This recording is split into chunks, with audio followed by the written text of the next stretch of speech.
Ternak murai batu dewasa ini menjadi trading di kalangan pecinta kicau mania, teman-teman. Kenapa?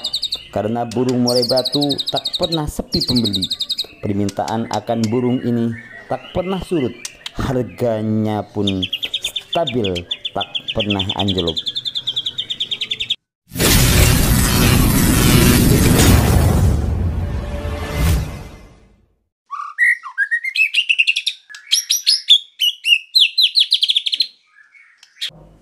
Halo, assalamualaikum warahmatullahi wabarakatuh. Rekan-rekan semuanya, satu hobi kicau mania. Salam sukses untuk Anda semuanya. Teman-teman semuanya, alangkah bahagianya ketika kita bisa memanfaatkan waktu luang kita untuk kegiatan yang positif, teman-teman semuanya.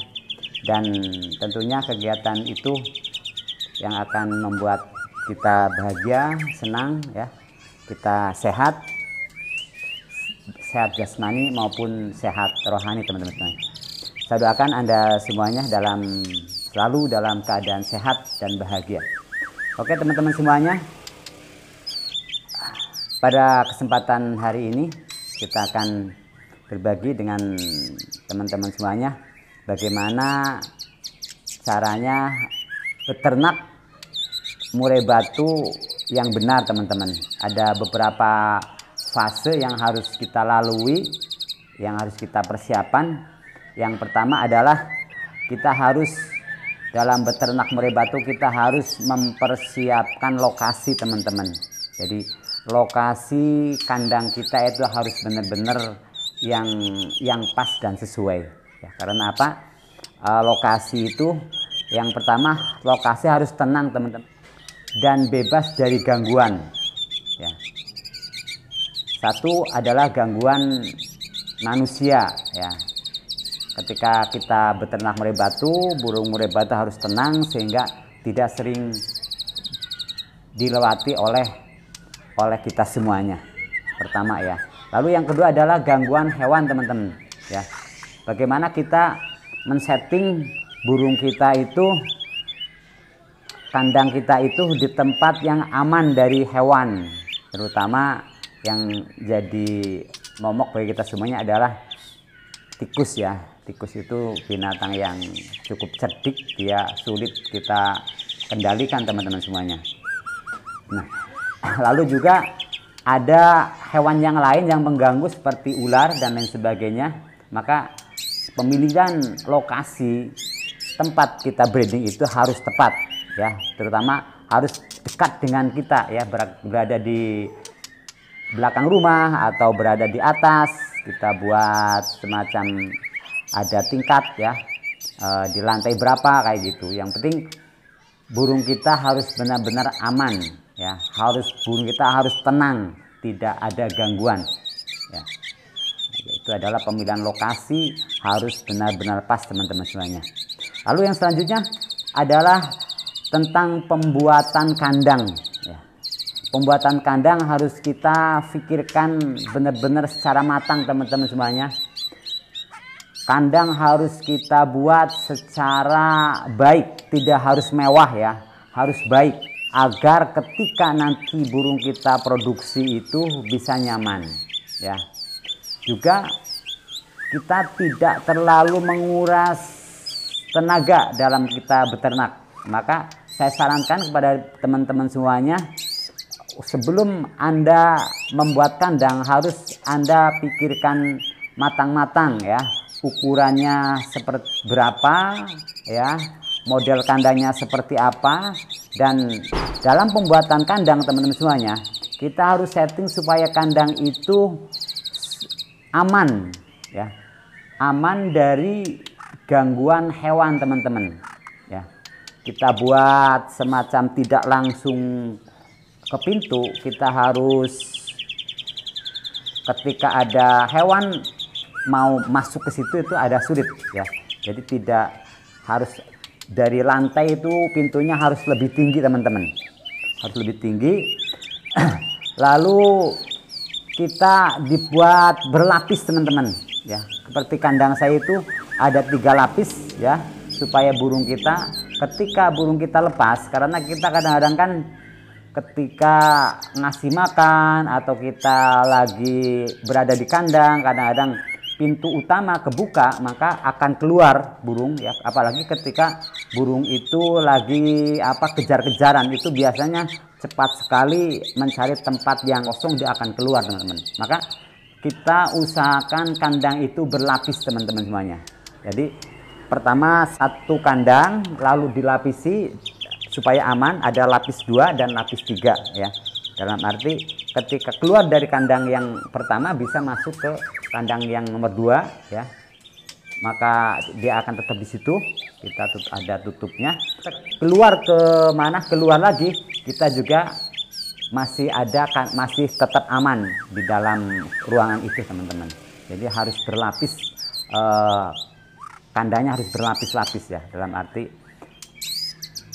kita itu ketika burung lepas tidak langsung lepas ke alam bebas teman-teman semuanya. Nah, lalu dalam pembuatan kandang teman-teman diusahakan Anda kandangnya yang airnya mengalir ke dalam kandang ya, supaya kita tidak terlalu sering ganti air. Cukup kita buka keran 1 kali, air bisa ngalir ke semua kandang yang ada di dalam ya. Jadi sirkulasi air di dalam kandang itu harus kita buat. Cara pembuat dari awal kita sudah rencanakan dulu ya. Jangan sampai nanti ketika kandang sudah jadi lalu kita rombak-rombak, nanti kasihan burung kita teman-teman. Jadi saya sarankan kepada teman-teman semuanya, dalam membuat kandang itu harus ada sirkulasi air yang ke dalam supaya kita tidak terlalu sering mengganti airnya. Itu cara. Jadi pembuatan kandang harus matang teman-teman. Jadi ukurannya, terus jenis pintunya, terus gelodoknya harus seperti apa ya, tingginya berapa, itu harus Anda ketahui itu, dan bisa Anda lihat di video saya yang lain teman-teman. Setelah itu teman-teman, setelah lokasi sudah, pembuatan kandang sudah, selanjutnya adalah bagaimana kita memilih indukan murai batu yang bagus ya. Indukan yang bagus teman-teman. Bagus tidak berarti harus mahal ya, tapi diusahakan kita memilih indukan yang bagus. Di samping mungkin ada Mitra juara atau yang lain ya, atau memilih bodinya ya, terus memilih ekornya yang berapa, atau terserah Anda. Yang penting Anda memilih indukan yang benar-benar bagus. Jangan ada indukan yang cacat teman-teman ya, cacat kakinya atau yang lainnya. Indukan harus yang bagus ya. Pengalaman saya teman-teman semuanya, jadi kita memilih indukan itu yang tidak terlalu jinak ya. Jangan terlalu jinak ya. Jadi kita benar-benar membeli indukan yang lincah, dia yang sehat. Dan saya punya beberapa indukan yang awalnya itu dia jinak dan akhirnya kurang bagus produknya. Tapi saya punya beberapa indukan yang tadinya lincah, agak gira sedikit, tapi ternyata mereka begitu berproduksi bisa menghasilkan anakan yang bagus-bagus dan banyak teman-teman semuanya. Jadi indukan jangan terlalu jinak, apalagi yang lowok teman-teman semuanya. Nah, itu bagaimana, ada sih yang ada warna, harus yang kelau, yang lain sebagainya, itu terserah Anda, kecintaan Anda ya, kemana. Yang penting indukan itu harus benar-benar sehat ya. Semuanya, langkah selanjutnya adalah pemberian pakan. Pemberian pakan ini harus kita perhatikan ya, karena pakan ini sangat menentukan teman-teman ya. Minimal ada 3 jenis EF ya, extra puding, makanan yang harus ada di dalam kandang ya. baik itu jangkrik atau kroto, ulat ya, atau kita dengan yang sedang saya lakukan ada sekarang kita menggunakan yang namanya ini teman-teman, pakai ikan gupi ya sebagai pengganti kroto sementara ya memang, tapi ya tetap kroto pun tetap kita kasih ya, tapi ketika ada penggantinya juga kita tidak terlalu sering memakai kroto ya, karena kroto memang agak sulit ya, tidak mesti tiap hari ada, maka kita harus cari solusi yang lain. Jadi pakan ini harus minimal 3 jenis ya untuk memenuhi asupan yang komplit dalam burung-burung kita teman-teman semuanya ya. Jadi terserah, syukur-syukur ya bisa semua jenis makanan yang ada di sekitar kita yang bisa kita jangkau, kita siapkan di situ.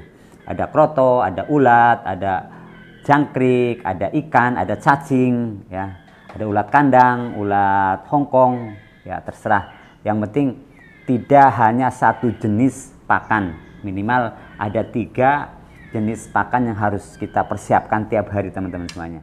Oke lah, burung sudah bisa produksi ya, begitu menetas sudah jadi anakan ya, lalu kadang-kadang kita teledor atau kita kadang-kadang kurang hati-hati sehingga anakan-anakan murai kita ya itu mati teman-teman semuanya. Nah ini harus kita perhatikan ya. Ya, jadi cara pemeliharaan anakan murai batu itu harus benar-benar ekstra hati-hati teman-teman, jangan sampai terlalu kenyang, jangan sampai kekurangan ya, harus seimbang ya teman-teman semuanya, harus seimbang. Jadi sering yang sudah bisa produksi tapi setelah jadi anakan murai batu meninggal dunia makan, di sini harus ekstra hati-hati. Setelah kita manen burung maka kita harus hati-hati, harus teliti dalam mengasih makan burung dan harus tepat tentunya ya, pakannya harus tepat teman-teman semuanya. Oke teman-teman semuanya, itu yang dipersiapkan dalam kita memelihara atau beternak burung murai batu. Yang jelas harus kita miliki adalah mental kita. Mental kita teman-teman harus siap ya. Kita harus benar sabar ya. Sabar, telaten, ulet ya. Itu harus kita punyai dalam memelihara burung murai batu ini. Kadang-kadang kita ada satu burung murai sampai berapa bulan tidak produksi, kita bertahan saja, jangan kesusu, begitu nggak produksi lalu kita jual, akhirnya kita akan rugi sendiri teman-teman, karena banyak sekali burung yang kita pengalaman dari teman-teman yang lain, para peternak itu setelah di rumah di peternakan ini nggak mau produksi, setelah dijual ternyata di tempat yang lain bisa produksi karena memang belum masanya teman-teman ya. Jadi kesabaran itu diperlukan sekali dalam memelihara beternak murai batu ini teman-teman. Oke, jadi sabar, kita ulet, telaten, dan tentunya kita harus konsisten teman-teman semuanya. Oke, itu yang bisa saya sampaikan, semoga bermanfaat. Jangan lupa teman-teman, bagi Anda yang belum subscribe silahkan subscribe agar kami terus bisa berkembang dan bisa berbagi dengan Anda semuanya. Sekian, alam. Wassalamualaikum warahmatullahi wabarakatuh.